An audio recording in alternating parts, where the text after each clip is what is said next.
Amanye amaqembu ombusazwe aphikisayo abhikishela emahhovisi omvikeli womphakathi ePitoli eyophoqa ukuba lelihhovisi lidedele umbiko ngophenyo lwepulazi likamengameli iPhala. Asixoshe bukhoma umholi we-EFF uJulius Malema ekhuluma kulombhikisho.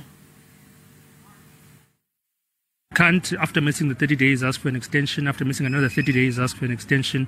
Then misses another 30 days, asking for an extension. That means we're never going to get this report. And it's not complex at all. I mean, there are two basic questions here.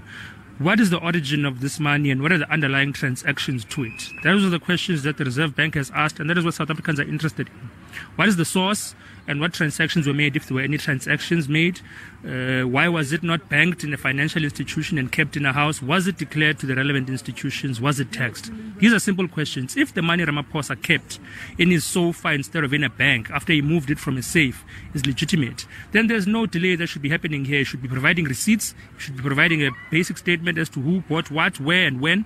And if he can't do that, I mean, why would it take you over 90 days, 3 months, to provide such basic information? So we mustn't make this a complex thing when it is not. He has laundered money. He has received money without declaring it. He uses his employees in what is a syndicate, a front, to receive donations and illicit money from people. And that is what has been revealed to us.